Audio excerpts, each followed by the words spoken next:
मैं अपने घर वालों की मर्जी के खिलाफ जाकर अपनी पसंद से शादी की थी, क्योंकि जहां मेरे माता पिता शादी करना चाहते थे, मैं उस इंसान को पसंद नहीं करती थी और पूरी जिंदगी एक अनचाहे इंसान के साथ जिंदगी गुजारने के बारे में सोच भी नहीं सकती थी।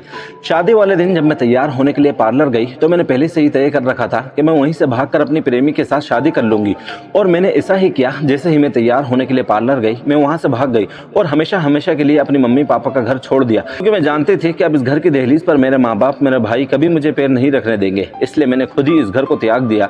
मेरा पति बहुत अच्छा और मोहब्बत करने वाला इंसान था, मगर उसके मम्मी पापा ने भी मुझे अपनाने से इनकार कर दिया। हम दोनों ने अपना अलग एक छोटा सा आशियाना बना लिया था। उसने मुझे जिंदगी की हर खुशी दी। शादी के 2 साल बाद जब मुझे माँ बनने की खुशखबरी मिली तो मैं बहुत ज्यादा खुश थी। मैंने सबसे पहले वो खुशखबरी अपने पति को ऑफिस में कॉल करके उन्हें सुनाई। वो भी मेरी तरह बहुत ज्यादा खुश हो गए थे। आने वाले बच्चे की खुशखबरी सुनकर वो उसी वक्त अपने ऑफिस से छुट्टी लेकर घर आने की बात कहने लगे। लेकिन मुझे क्या मालूम था कि वो आज आखिरी बार घर आ रहे हैं। मेरे पति का कार एक्सीडेंट हो गया और उन्होंने मौके पर ही दम तोड़ दिया। कुछ देर बाद मेरे पति आखिरी बार 4 कंधे पर वापस आए और हमेशा के लिए मुझे छोड़कर चले गए। यूं मेरा बच्चा दुनिया में आने से पहले ही बाप के साये से दूर हो गया और मैं भी भरी जवानी में विधवा हो गई।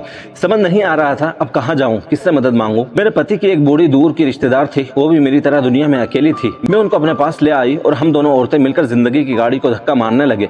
मेरे पति के मरने के 9 महीने बाद मैंने एक बेटी को जन्म दिया। तब तो मेरी चिंता और भी ज्यादा बढ़ गई। एक जवान अकेली औरत के साथ एक छोटी बच्ची आ गई थी, जिसके खाने पीने के साथ साथ उसकी पढ़ाई और उसकी परवरिश का बोझ भी मेरे नाजुक कंधों पर आ पड़ा था। में मेरी बुआ ने मेरा बहुत साथ दिया। उन्होंने मेरी बच्ची को घर पर संभाला और मैं बाहर निकलकर अपने लिए कुछ काम तलाश करना शुरू कर दी। जल्दी ही मुझे एक पास के ही स्कूल में टीचर की जॉब मिल गई और मैं जैसे तैसे जिंदगी गुजारने लगी थी। बेटी को जवान करने के बाद माँ होने के नाते मेरी आखिरी चिंता थी कि मेरी बेटी की शादी हो जाए। मैं चाहती थी कि मेरी बेटी की शादी किसी अमीर घराने में हो जाए, जहाँ उसकी बाकी की जिंदगी आराम और सुकून से गुजरे। एक दिन स्कूल में बैठी बच्चों की कॉपी चेक कर रही थी कि मेरी एक बहुत ही अच्छी दोस्त ममता मेरे पास आई और मुझे बताने लगी कि उसकी बहन अपने बेटे के लिए रिश्ता ढूंढ रही है। घर बहुत ही अच्छा है, लड़का भी इकलौता है। मैं तो बस तुम्हारी बेटी का ही रिश्ता वहाँ पर कराना चाहती हूँ। ममता ने इतने प्यार और विश्वास से कहा कि मैं भी खुश हो गई। वैसे भी वो मेरी बहुत अच्छी दोस्त थी। मैंने उसकी बात मानकर लड़के वालों को घर आने की दावत दे दी। उस दिन मेरे दिल को सुकून आया था कि अब मेरी सारी चिंताएं कम हो जाएगी और मेरी बेटी जिस घर में शादी करके जा रही है वो भी बहुत पैसों वाला था। दिन रात लगाकर अपनी सारी जिंदगी की जमा पूंजी से अपनी बेटी की शादी की तैयारियां करना शुरू कर दी थी। मैं शादी में कोई कसर नहीं छोड़ना चाहती थी। मुझे उसे सब कुछ जो एक माँ दे सकती है मैंने देकर अपने आशीर्वाद के साए में अपनी बेटी को विदा कर दिया। आज मुझे बहुत हल्का महसूस हो रहा था। ऐसा लग रहा था कि जैसे मैंने अपनी जिम्मेदारी बहुत अच्छे से निभा ली। हालांकि बेटी के जाने का दुख तो था, लेकिन इससे तो हर माँ बाप को गुजरना पड़ता है।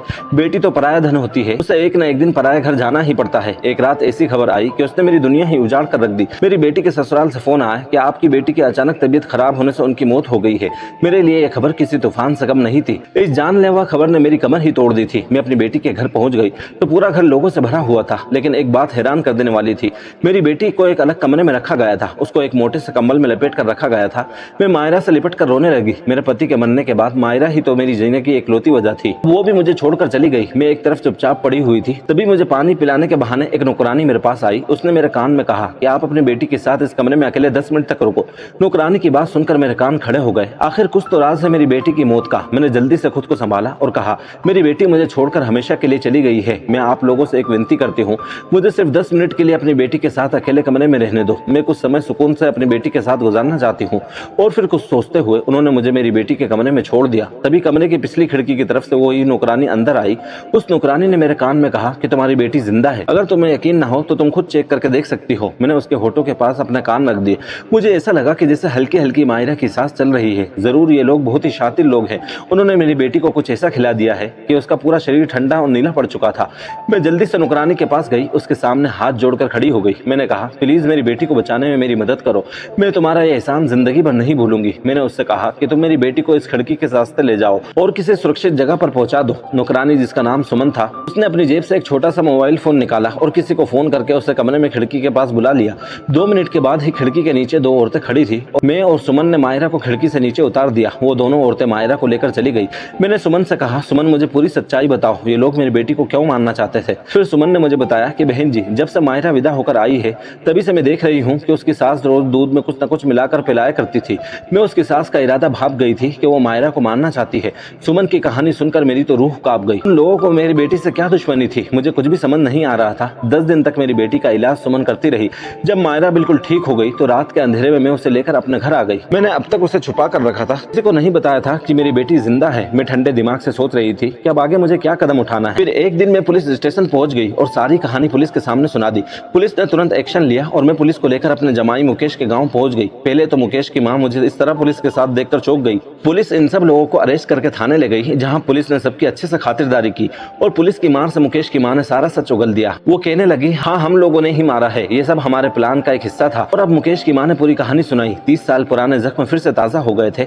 मुकेश की माँ ने बताया कि 25 साल पहले जब तुम्हारा रिश्ता मेरे भाई के साथ हुआ था तो उस समय सब बहुत खुश थे।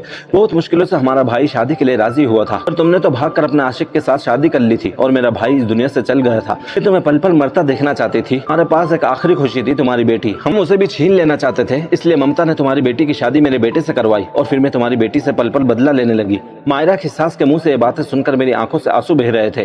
कुछ दिन बाद ही मैंने मुकेश और मायरा का तलाक करवा दिया। मेरी बेटी उनके चंगुल से छूट गई थी। मैंने खुद को संभाल लिया, क्योंकि अगर मैं टूट कर बिखर जाती तो फिर मायरा को कौन संभालता। धीरे धीरे मायरा संभलने लगी और उसने एक नौकरी कर ली। अब हम माँ बेटे की जिंदगी रूटीन पर लौटने लगी है। मैं मायरा से जिद करती हूँ कि वो दूसरी शादी कर ले, लेकिन वो नहीं मानती है। मैं उस दिन का इंतजार कर रही हूँ, वो मेरी बात सुनकर अपना घर बसा लेगी।